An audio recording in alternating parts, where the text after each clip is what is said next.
Good morning, good afternoon, good evening, depending upon where you're calling in from. Welcome to today's webinar with a focus on how to avoid tailings dam failures with risk management best practices. My name is Johan Castner from IsoMetrix. I'm based here in Atlanta, Georgia. Let me start first and foremost by introducing our speakers today. We're certainly joined by a fantastic group of professionals across several continents. Robin Bolton is the Executive Head of Sustainability for IsoMetrix, and he will give a further introduction of himself as he starts his section. Dr. Maureen Hassall is the Associate Professor and Director of UQ Risk out of the University of Queensland in Australia. And Johan Alberts is the Vertical Executive in Mining, Oil and Gas for IoT.nxt. And again, they will introduce themselves further as they start their portion of the presentation. Just a general agenda for today. I'm going to give a brief introductory overview after this slide, and then I'm going to turn it over to Robin. Robin will be presenting the risk management software technology portion of today's webinar, focusing specifically on the IsoMetrix tailings management solution. Dr. Hassall will then be giving a fantastic presentation on the work that she has done at the University of Queensland in putting together a tailings dam risk and controls framework. And then Johan will finish up by giving a fantastic presentation around IoT.nxt and their smart data collection and asset management. And of course, we'll wrap that up to make sure that you understand the clear connections between these three lines of defense. So just briefly about IsoMetrix. IsoMetrix is a software provider, an enterprise software provider in the integrated risk and compliance space. While we focus on while we provide a number of different solutions, our main focus is to work with companies in the extractive industries on the topics that you see there listed in the bullet points around environmental, social governance, sustainability, health and safety, risk management, and the like. We are headquartered in Johannesburg, South Africa, with offices in Australia, Canada, the United States, with implementation partners on 4 continents. A little bit more about IsoMetrix. As I mentioned, we're an integrated risk management solution. And what that means, and you'll hear this further from Robin as well as then Dr. Hassall, is that at the center of everything that we do sits a central risk and control taxonomy that can be used across your organization to manage a variety of operational and business risks. And again, the focus of today is going to be how that central risk and control taxonomy allows for tailings risk management, as well as integrating with the UQ risk solution and IoT.nxt. We are called IsoMetrix for a reason. The original vision and the continued vision of the company was to allow customers to measure their performance against ISO standards. And so everything we do really follows the plan, do, check, act, and review cycle. As mentioned, we are an integrated risk and compliance solution and focus on a number of areas as you see here. The last thing I'll say then is really in today's world, one way to look at it is there's a software for everything. And the way that the world is moving in terms of technology is the creation of what you might want to call a digital risk ecosystem. So the tailings management solution and presentation that you're going to see today is going to start by focusing once again on the data management solution itself, the integrated TMS workflow of IsoMetrix, combining that with the risk taxonomy of mining and the risk research from Dr. Hassall and the University of Queensland, and then how that all connects with cutting edge monitoring, the industrial Internet of Things for data collection and quality checking.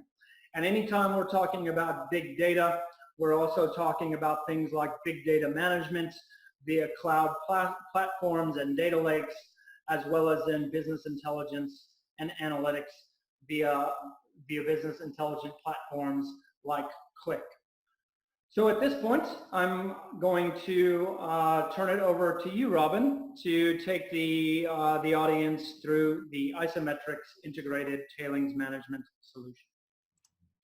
Thank you, John, and hi everyone.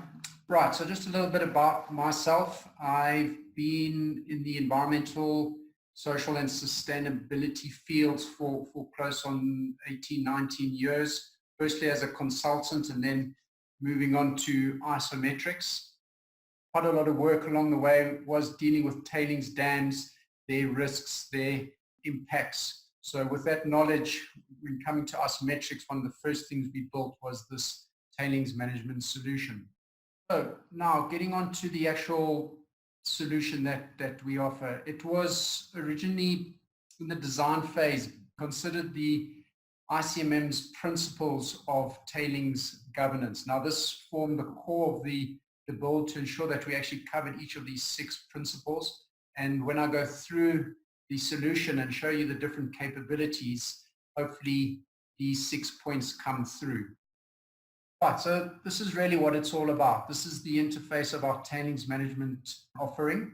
And I'll give an overview of each of these individual modules just to explain what their function is and perhaps their purpose and why we included in this particular offering.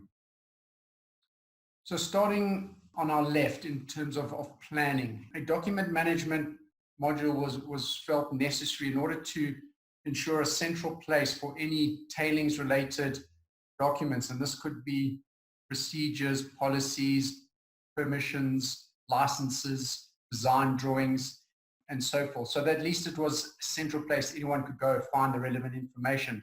This module can also integrate with any of your existing document management systems, and I'm fully aware that SharePoint is the most common of them, so that functionality exists as well. Then moving on to the compliance management, really here you spelling out any commitments or obligations that are listed either in those permits or records of decisions, or any other sort of company commitments that need to be followed. And the benefit here is that by spelling them out, you can actually risk rate them. You can set dates for when you need to assess compliance.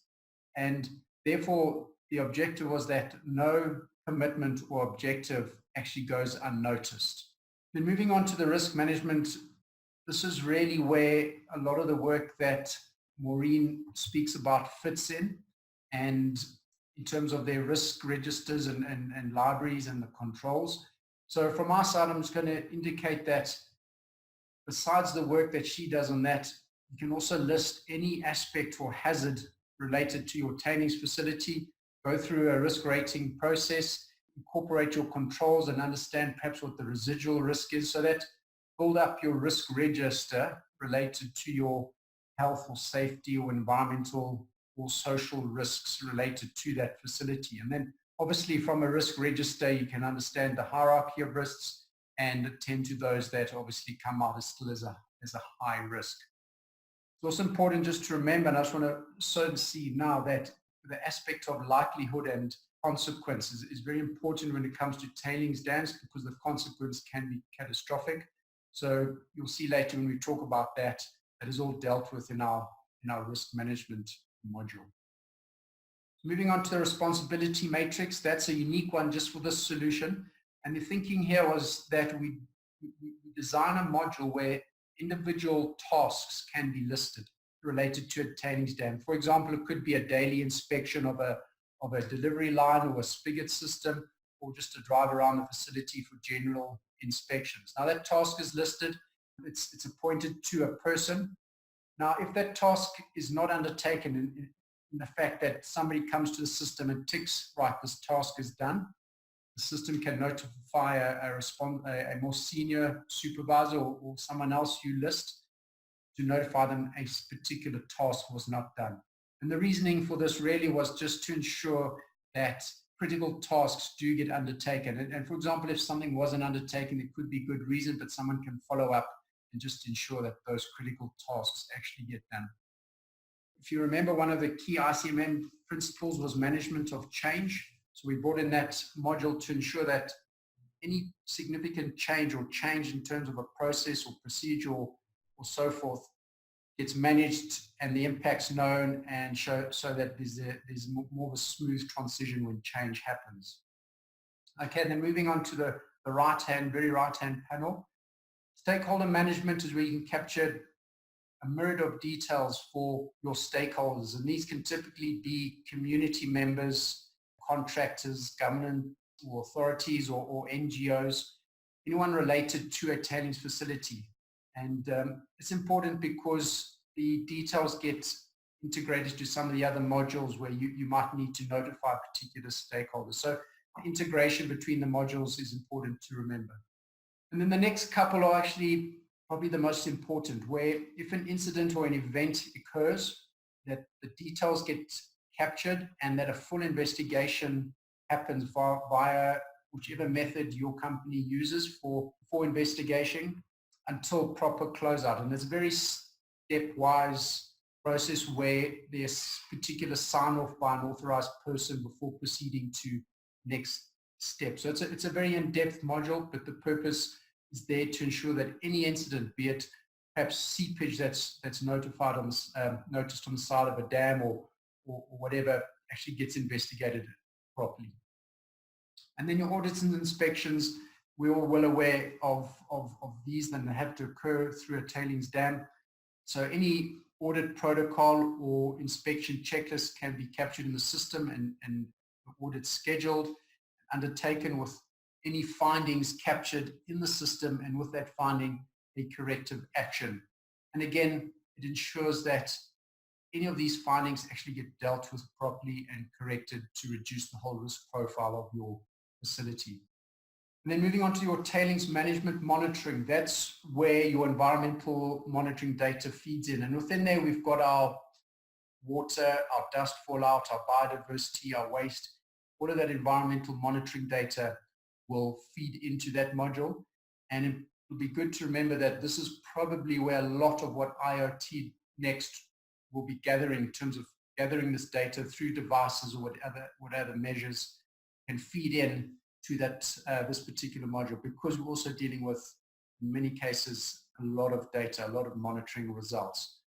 And then lastly, the emergency preparedness. Now, I see this becoming more and more important, that the necessary drills get undertaken to ensure that an evacuation or whatever drill is required around a tailings dam is actually practiced, and any lessons learned then can be captured in the system, so that in the case of any emergency, we have proof that the necessary drills were undertaken and that any lessons from the drills would feed through to updating a procedure or whatever it is. So that, in essence, is what the tailings offering is all about. And you'll see how then, as I mentioned, Maureen's section will feed into risk management, and IoT would feed quite a lot of information into various modules, but primarily the tailings monitoring concept. And then just to finish off this interface, we've got our central box there, really where actions can be managed. So a lot of the modules, you are able to capture actions, as I mentioned. You've got a central portal to then view those actions. Similar concept with the findings. And lastly, on the meetings manager, any meeting, tailings related meeting, can be managed through this module, where an agenda can be set, your attendees can be set, your minutes can be captured, and again, actions linked to those minutes. So it can all be digitized and managed through your meeting manager. Okay, now just moving on to more of the sort of workflow, and I'll just explain how information travels through the system. So data can be captured via a couple of mechanisms, one being sort of manually capturing a record within a module. Another would be, as mentioned, gathering data through devices. So that's typically how data can enter IsoMetrix. And then through various rules and the workflow that's defined in the system, that information will flow through, records will be saved, and here is where certain rules and notifications can be set. And for example, we might want to be notified or alarms triggered when certain monitoring data is out of a threshold or a limit, or else, certain incident classification, it hits a certain level. That's where then alarms and notifications can be set. So that's all falls within the data flow concept. And then lastly, all this information in the system needs to be displayed. And that's where the click analytics comes in. And I'll show you some examples of typical dashboards on how to actually visualize that data. The system is also able to generate reports. And if there are specific reports required, for example, that you need to submit to authorities, that can be created in IsoMetrix. Just to touch on the big data management, there are obviously many devices on that can gather necessary data, be it environmental data, social data, tailings integrity data, flow data. So that gets captured, and then it gets managed through various third-party data historians and IoT.nxt play in that space.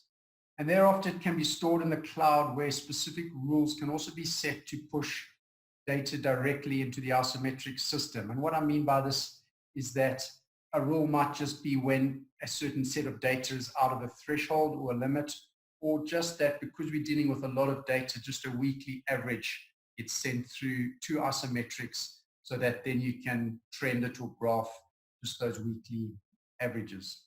Okay, and then just really to wrap up the IsoMetrix offering, we've got just a couple of visuals here on the dashboard.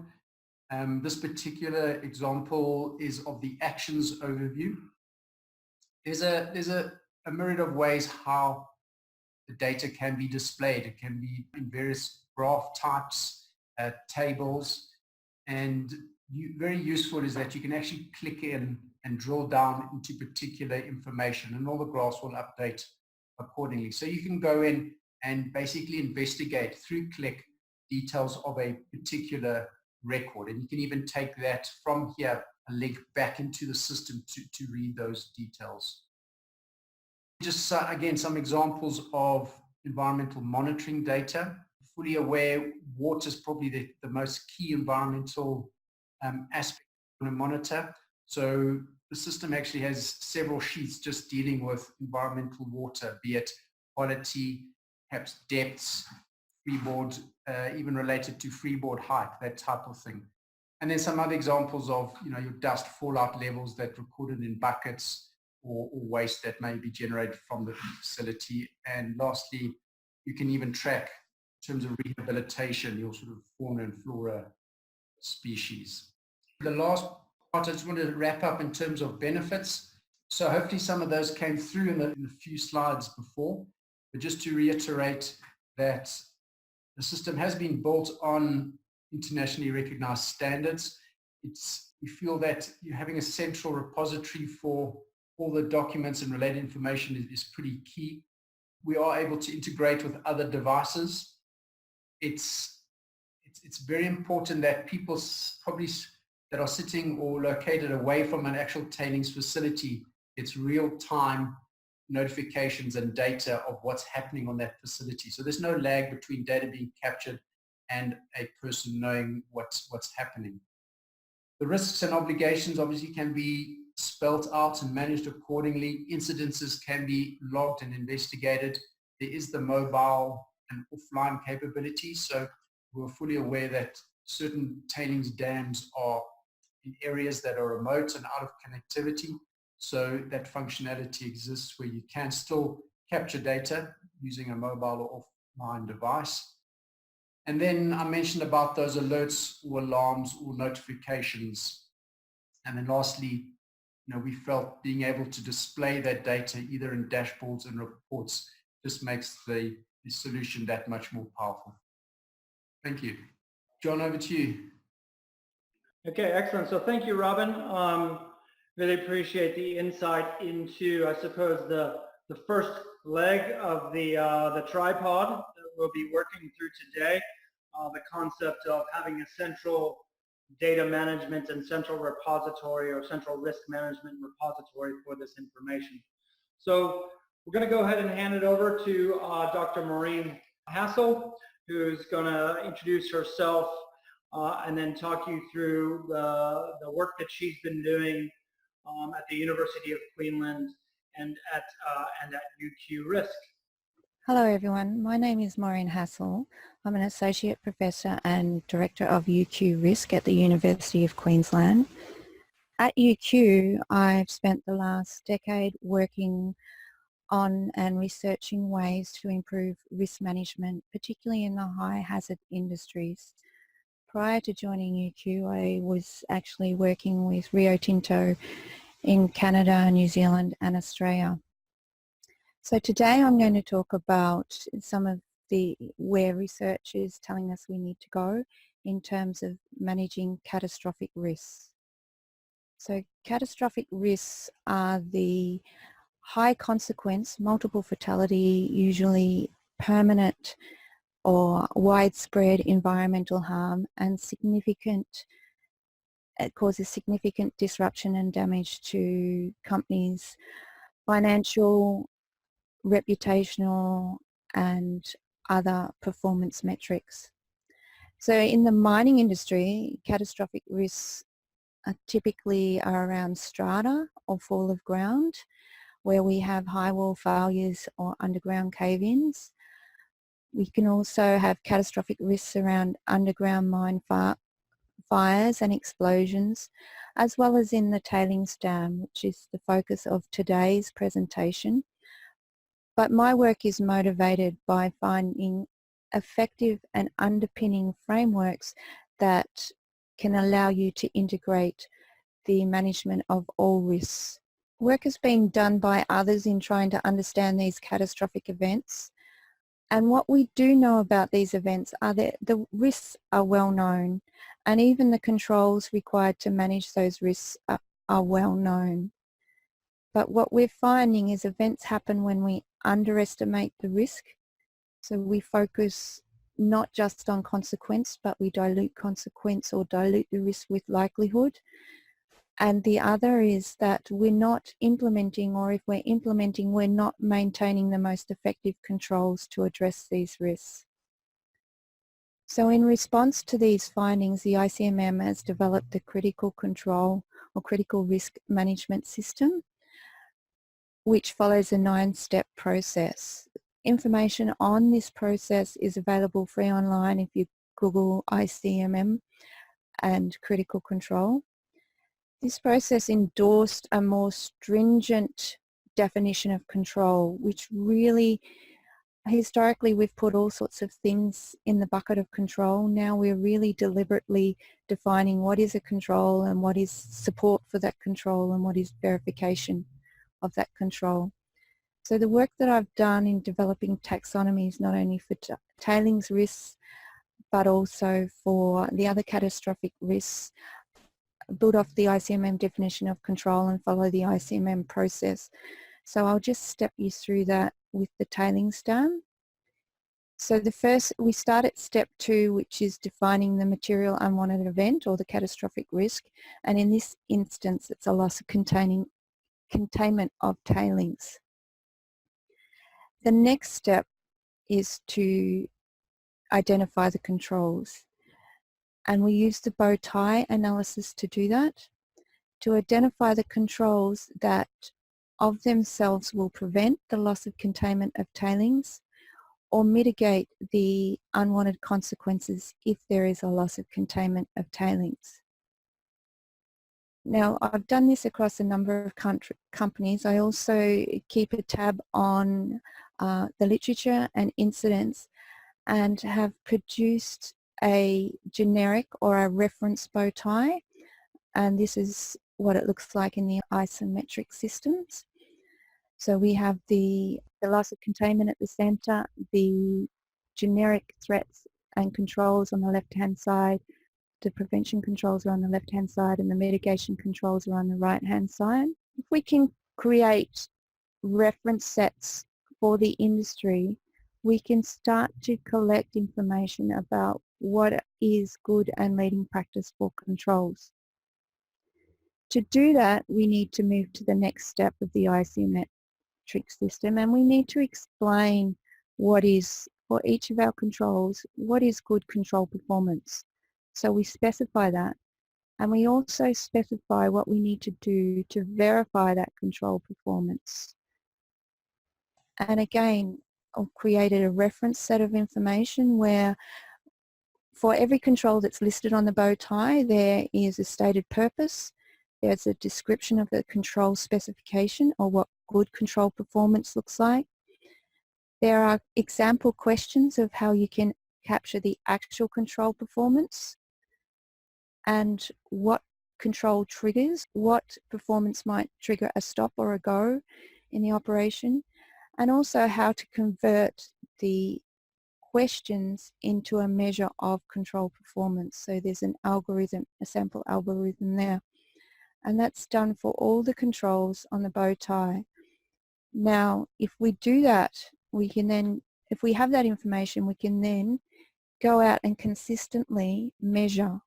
Doesn't stop you doing more, asking additional questions, but we can actually go out and measure the performance of the controls using a standard set of questions and convert that into a measure of control performance with the algorithm, which is the next step on the ICMM chart. So measuring performance and understanding what that means in effectiveness. So to show it visually, you can actually take the bow tie into the field, or you can bring the verification data back from the field and you can plot it on the bow tie. And here's the tailings one shown with the data plotted for the latest sample or a single verification check. And you can visually see, use colours to see, for example, green shows controls that are fully implemented and working as required. Orange shows controls that are fully implemented, but for some reason they're not working as they should be. And grey shows controls that are not implemented. When you see it laid out on a bow tie like this, you can see where you're vulnerable. For example, on 3 of the 4 threat lines, there is no controls that are fully functional, or fully implemented and fully functional. And on one of the consequence lines, it's the same. So you can visually see where you're vulnerable. And you can actually aggregate that up over a number of verifications across a number of sites or across a number of tailings dams to show it as a percentage, which is representation of it. So you can aggregate them up and you can see across your business or across your site which controls are fully implemented and fully functional and which are not.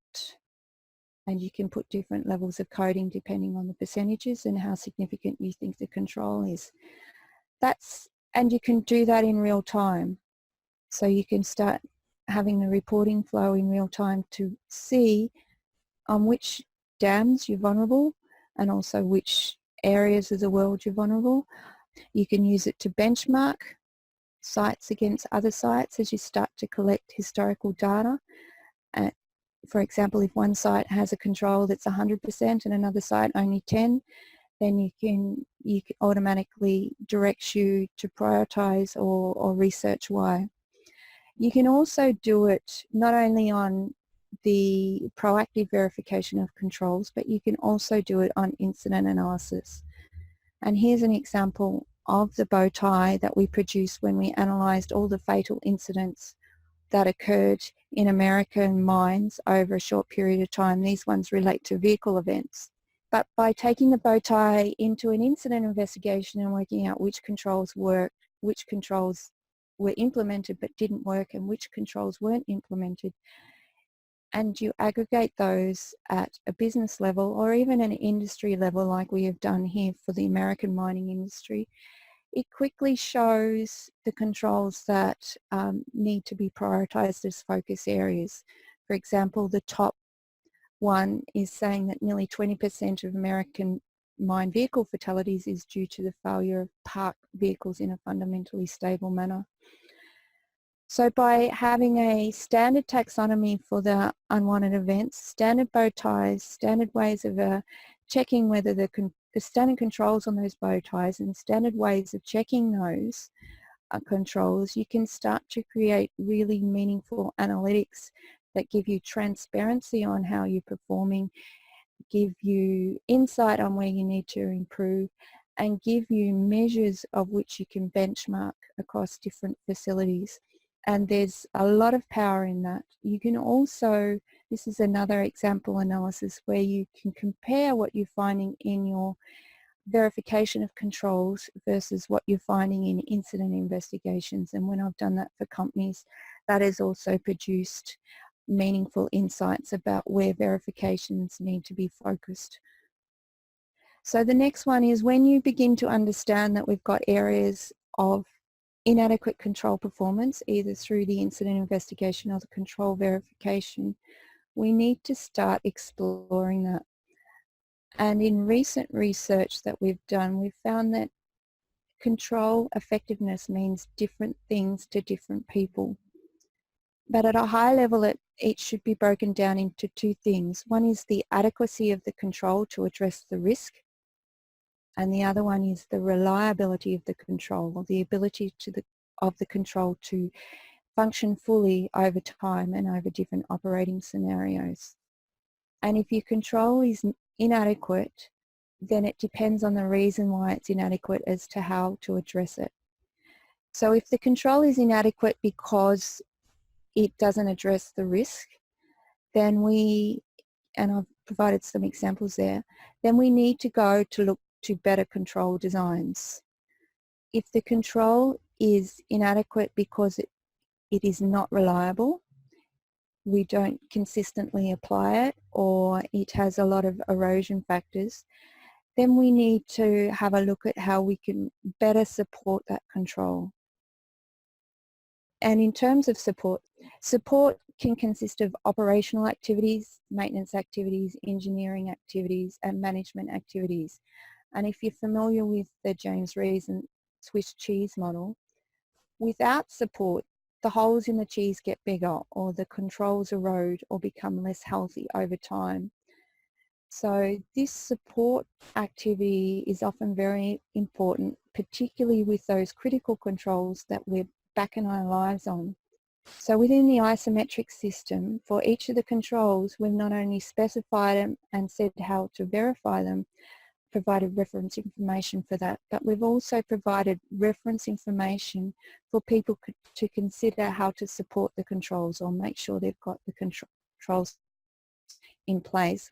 So this is an example. We describe the support activities, and we break that down into support activities that are to support humans that are involved in the controls, as well as support activities to support the technology. We find that there's different levels of support depending on whether the control is a human act, whether it's a technological system, or whether it's a device-only control. And then we also provide some questions of how you might check and verify control supports are in place.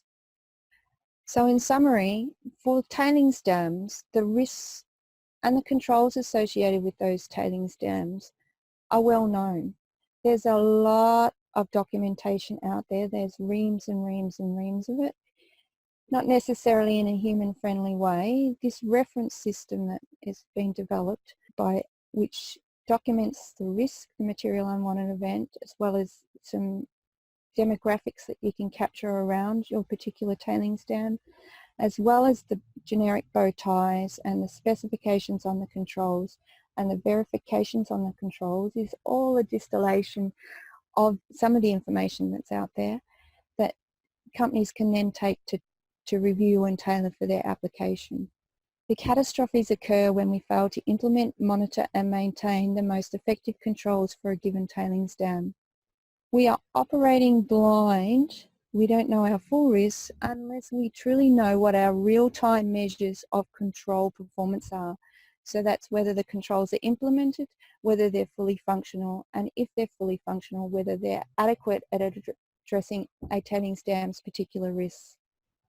And we can do that now if we have an evidence-based understanding. So we need to move from the subjective paper-based assessment of effective versus ineffective to an evidence-based understanding When we map the performance and effectiveness measures to standardized taxonomies, this allows us to do comparative analysis between different facilities. It allows us to do benchmarking analysis for particular controls.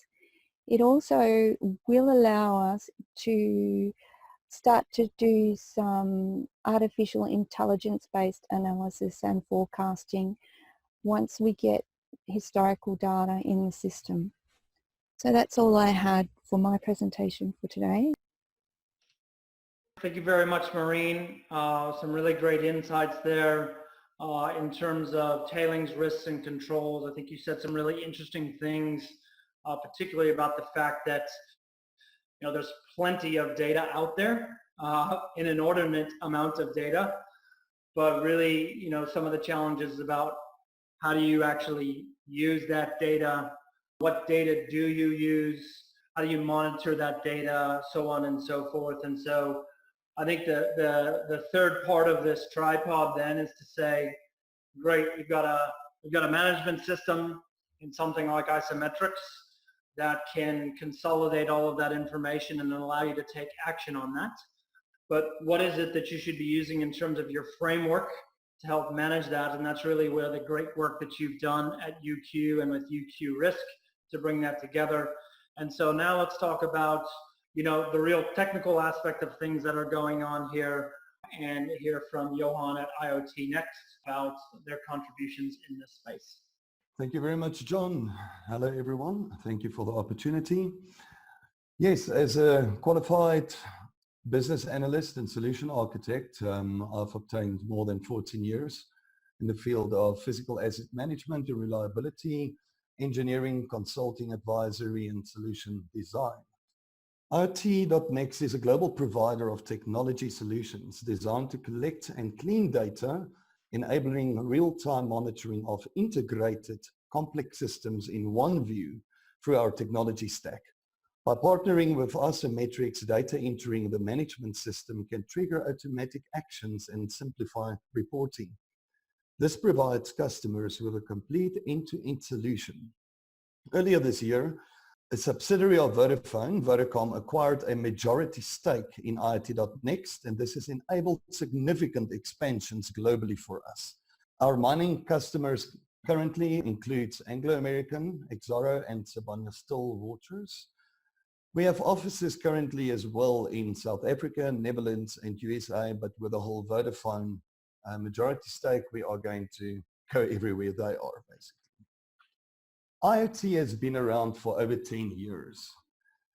And I'm quoting Jim Fletcher from IBM Watson here with a problem statement. He said the biggest problem to industrial Internet of Things is legacy equipment in the field, non-standardized protocols, and the fact that there is no horizontal integration platform that brings all of this together, especially not something that can do bidirectional communication back into the edge and have these systems sub-interoperate. So that was the existence of IoT.nxt.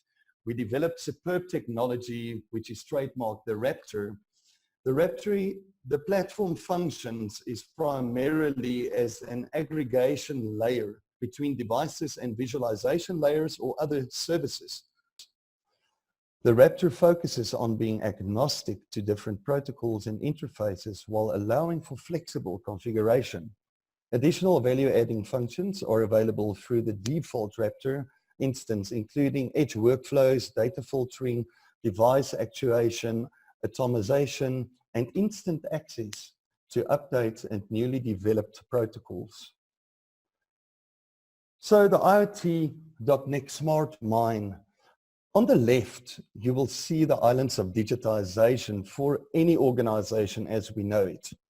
Any mining company or any organization has different equipment, different suppliers of the same equipment, legacy equipment, different and disparate systems and databases. This is where IoT.nxt's technology stack is disrupting the industry by being able to connect and collect data from all different protocols. I'm going to name a few: MQTT, SNMP, GPS, Wi-Fi, Bluetooth, Modbus, CAN bus, Profibus, Profinet, iBus, TCP, IP, UDP, analog to digital even, 1-pin to 8-pin, and the list can continue. Our Rapture gateway technology does all data abstraction from the above protocols and then convert it into one common language, which is then displayed in one platform for control and visualization. Alarms, rules, and triggers are built on the KPI readings, and when out of threshold, push instructions via API integrations to other organizations' enterprise systems, for example, IsoMetrix systems, SAP, Oracle, etc.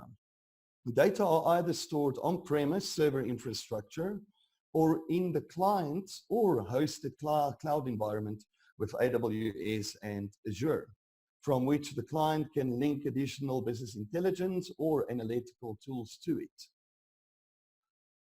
Now, what makes and what costs money for organizations? Their assets and their equipment.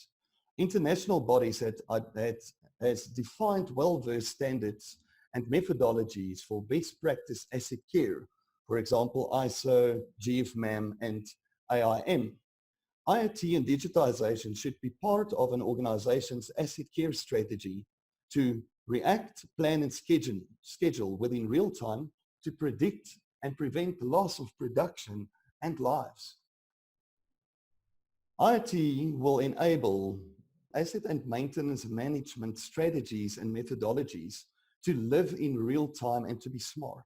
Organizations have three very important asset classes within their organization, namely human, physical, and environmental assets.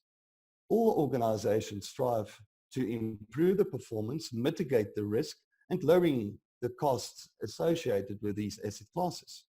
Our solutions enable organizations to have real-time eyes and line of sight through a one-view integrated IoT platform. By having real-time information and data for the purposes of asset lifecycle management, asset knowledge, as well as data for risk identification and review, received from all the equipment and external factors, which builds up the tailings ecosystem and subsystem from which anyone will benefit. So the tailings dam solution overview. Our approach is firstly, we will sit with our clients and our partners who subject matter experts like IsoMetrix. There we will identify all required equipment and environmental systems, subsystems, and communication protocols from which they would like to have a live view and receive alarms and triggers when out of threshold. The edge input in tailings environment will integrate the following data services for performance risk and health statuses. Examples like integration with different PLCs and SCADA systems to give a one view of KPIs to display cyclone pressure and tailings density. Digital flow meters for tailings deposition volumes. UAVs and USV survey data for supernatant pond depth and freeboard depth, rainfall gauges, TSF pressure and TSF depth with personometer integration, borehole depth. There's a lot of examples. The air quality and dust fallout volumes. This is all in the edge where the equipment is already connected. If it's not connected, there is brilliant technology and sensors out there in order to give that information. From there, we create one view and drill down dashboards with all required KPIs, enabling views on risk, performance, and real-time condition monitoring, even digital twins. If any KPIs reaches thresholds and early warning detection, our platform will, through developed APIs, integrate with the organization's enterprise systems. Example, the IsoMetrix enterprise system for risk review, and there further on to kick off their best practice business processes. Another example is for short interval control for planning and scheduling when it comes to operations and maintenance. So just an infographic on all the previously mentioned subsystems and protocols within the tailings environment, where we collect all the data, we transform it into one language, it goes through a security layer, and from there it's displayed and integrated with the rest of the enterprises. Above the different telemetry required and received from edge devices and subsystems, within an environmental rehabilitation and tailings ecosystem for monitoring, control, and management.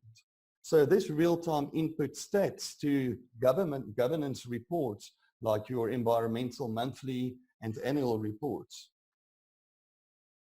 This is an example of dust monitoring. It's a multifunction weather station and air quality device. It's called DAR technology. Here we do not need to rebuild all the KPIs you see. We simply just hyperlink it and pull it into one view. From air quality to dust, to geographical locations, wind speeds, everything you can collect from that multifunctional weather stations sensoring technology. The tailings ecosystem landing page is an example like this. What we will do is, this is actually a simulation of 3 minutes. We just didn't have time in the session, but it will show how the weather forecast will go red and say we are expecting rain. And then from there, the rainwater gauge will start to count. It will then say that the freeboard depth is going up, and from there, the tailings deposition volumes is going up, and then the under drain, so the pumps need to start then. We will make this available with the presentations as well. But just from a one view, we've already integrated with 4 to 5 subsystems and protocols. Our commander view can be set up with a look and feel that the client role and responsibility requires. This dashboard is just a drill down on a pump motor from a pump station displaying the flow real-time condition, the health and the risk monitoring information. A digital twin, the stats on the motor like voltage and power and current and speed and torque, then further readings for flow rates, water levels, probe settings. This screen just shows how we have integrated a scheduling tool. It's common that people will just comply with how the PLC is set up for pump schedules, and they didn't even take electricity tariffs at that certain time into account. So we've seen it a lot at the mining companies. They will pump at the most expensive rate.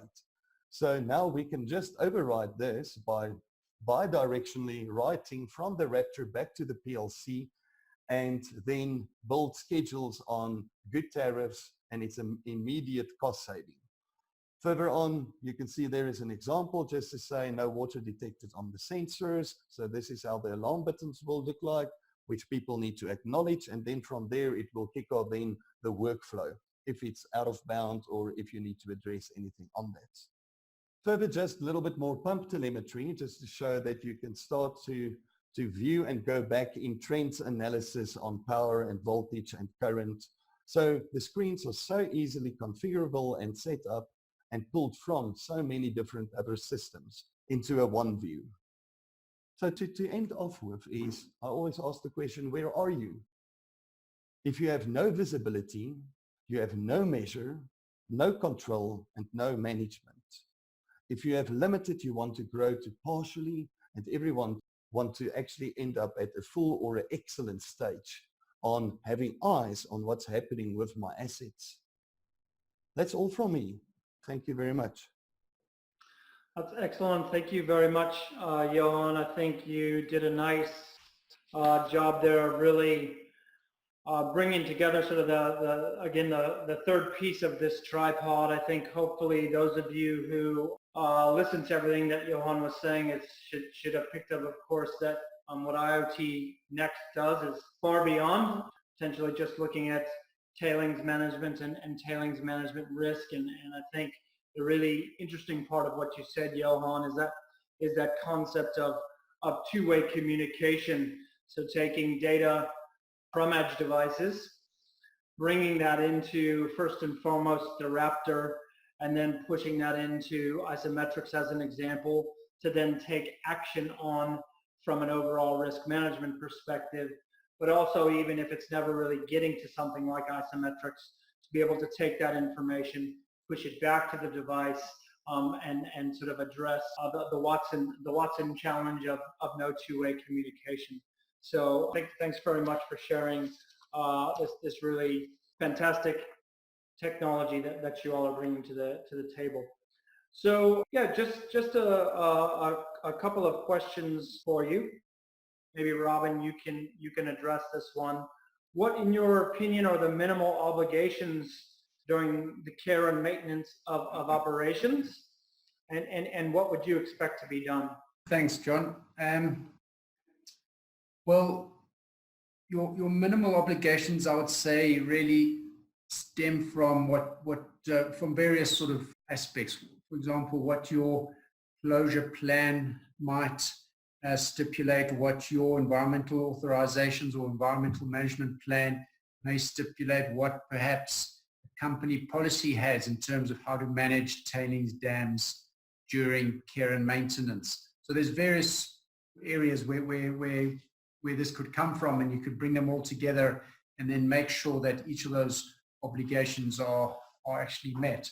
There could be even, global standards, and I'm sure the ICMM has a publication on closure and how to manage these. So there would be quite a few that you need to consider, and again, IsoMetrix is quite capable of capturing what those obligations are so that you do actually manage them through that phase, and that phase could be, anything from 3 to 50 years. So it's important that that does get recognized. Great, thanks, Robin.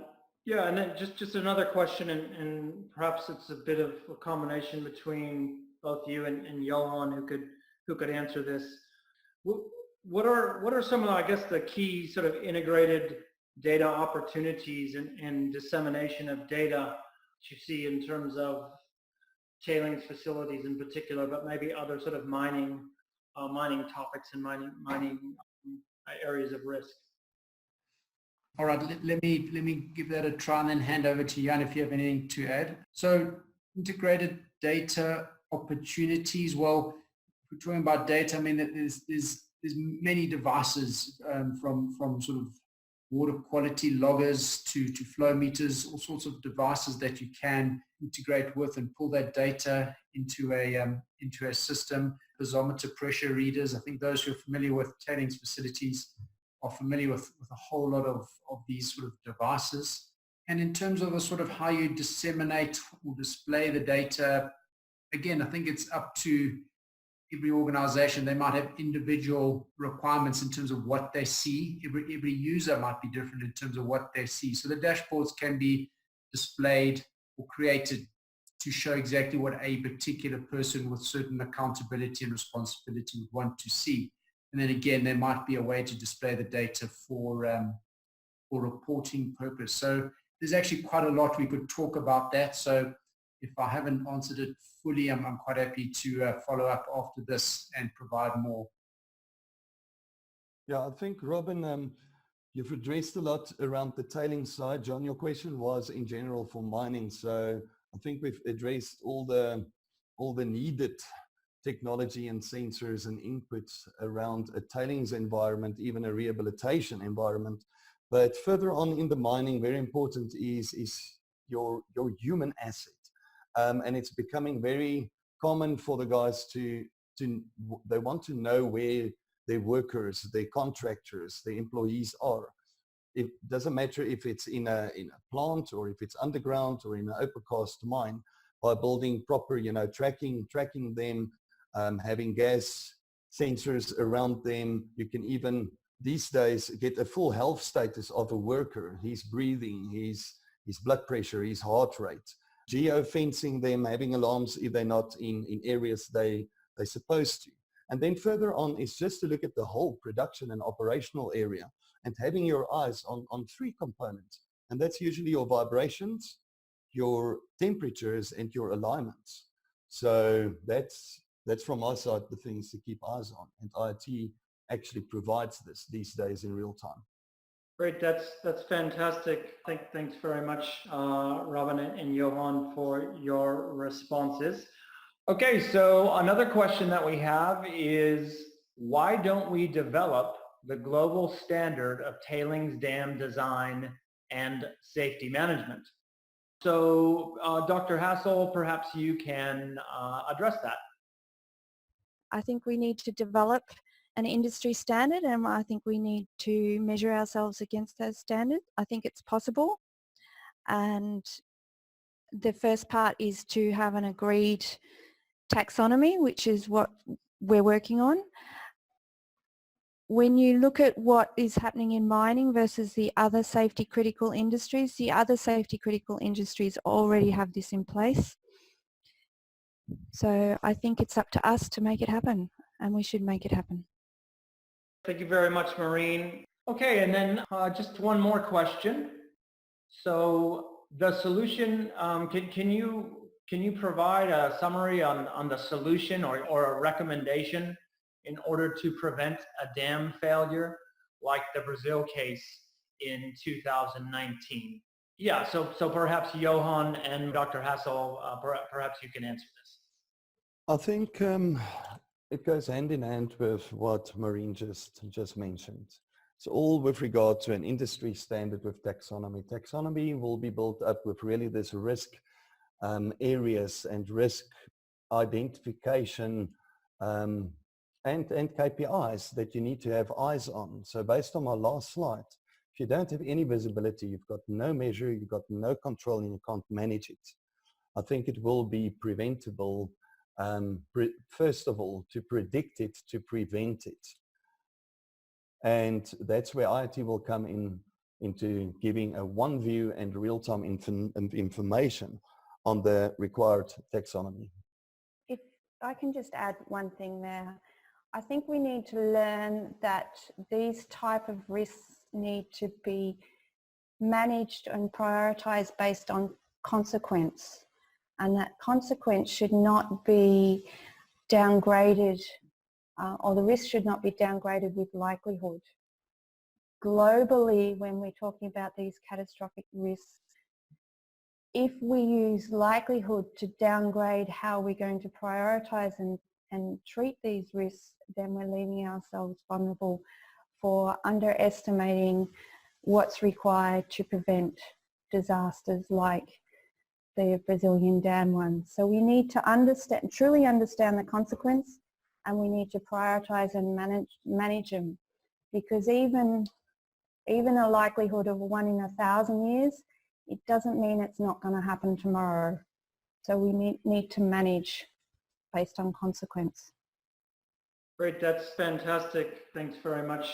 So yeah, I think we'll go ahead and wrap up the session for today. Big thank you to you, Robin, and Dr. Hassall and Johan for sharing your experience and your knowledge with the attendees today in terms of what's going on in terms of tailings risk management and how a combination of people, processes, and technology all coming together can hopefully help companies and as Johan alluded to, the human element, not only as employees and contractors, but the surrounding community mitigate and manage these risks. So thanks very much to everyone who attended, and have a fantastic day.